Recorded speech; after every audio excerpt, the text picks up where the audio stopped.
welcome back to Can Pick One Art. I'm Binna, and today's flower is Dianthus. As a flower designer, I used to call it the green bowl flower or a green bowl carnation. It is most so long-lasting, and I often use it in my weekly flower arrangements for some venues in New York City. I had some leftovers from a recent freelance job, so I picked this flower for this video and thought, why not paint it? But soon I realized it is trickier than it looks. Painting too little details, it would look just like a green ball.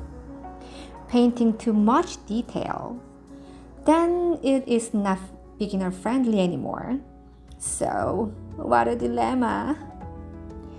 For now, I stick with watercolor and ink like I used to do, but let me know if you'd like to see this flower and even other flowers in other mediums like pastels, colored pencils, or acrylics in my future video. Here's what we covered today. Easy methods using watercolor and watercolor pencils. Advanced watercolor techniques with a dagger brush and a ruined brush. Ink drawing with brush pens and wet on wet technique. Yay! So method number 1. Draw a circle with water and drop in green paint. This is the wet on wet technique. Sometimes magic happens, sometimes not. But that's life. Sometimes you win, sometimes you learn. Once the first layer is dry, add short upward strokes in darker green to create grassy texture. Then use watercolor pencils to add scribbles or grassy details. If you don't have watercolor pencils, use crayons, pastels, or color pencils. Just explore and have fun.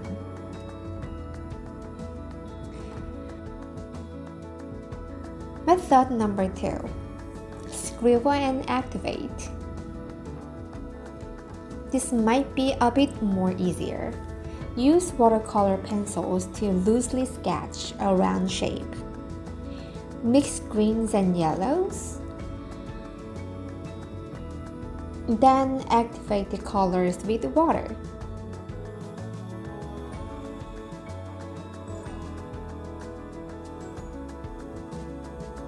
You can use a wet brush or even spray water.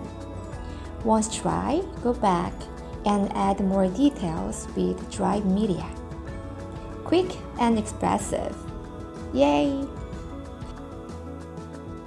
Let's explore advanced technique using dagger brush and ruined brush.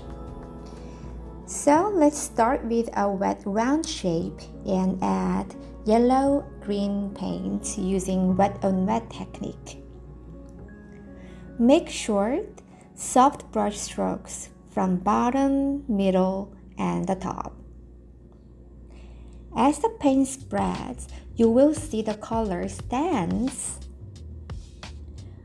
Once you feel like the circle is filled with enough colors, go in with a second layer, darker and more defined. The surface is still wet. You still see the media react to moisture. Make the same shapes or marks as you did on the first layer and add more water and colors as you wish.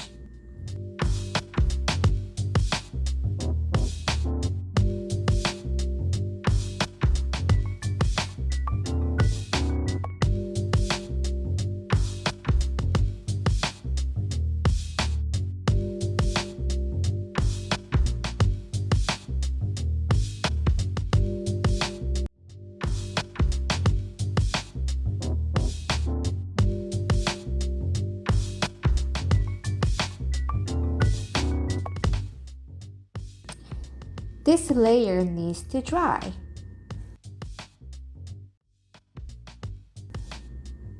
On third layer, treat your dagger brush like a liner brush.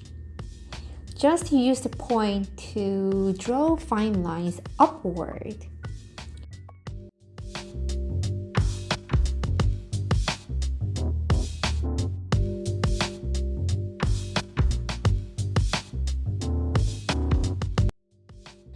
I don't recommend to overfill every space. Balance is the key. Let it dry again.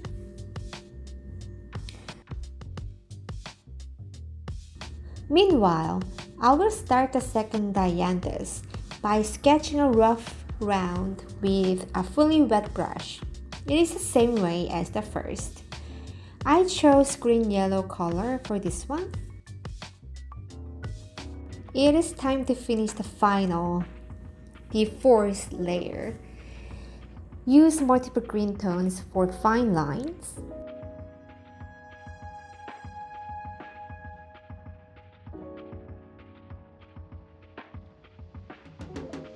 You can go for a fifth layer for more depth. As you go further, the flower will be more detailed and have more depth. But a friendly reminder, balance is the key. The first flower is completed, so let's focus on the second flower fully. Unlike the first one, I'm having more fun with making long lines and mark making.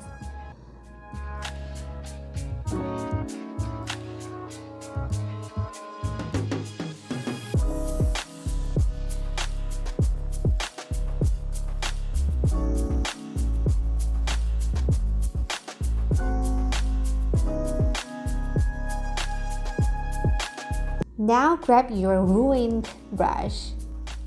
We all have ruined brush, don't we?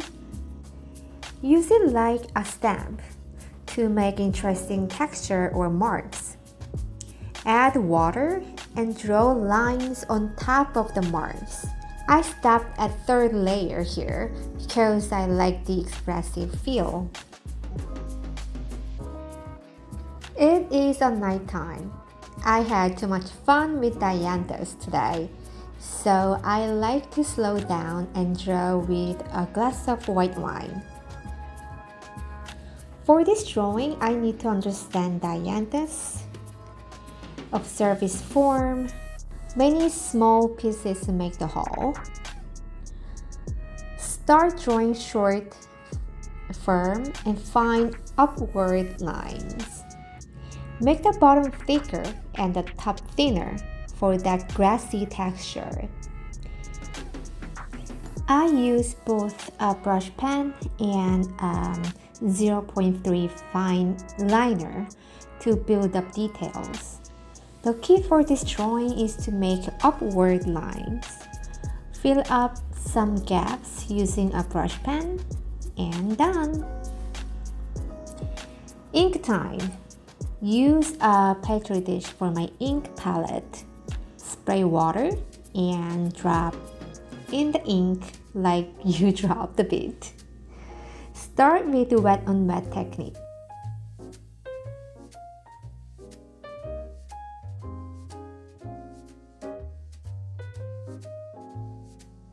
Watch how the ink flows, smudges, reacts to water. This is the last drawing, so we are allowed to have some fun. Stamp your brush, scribble,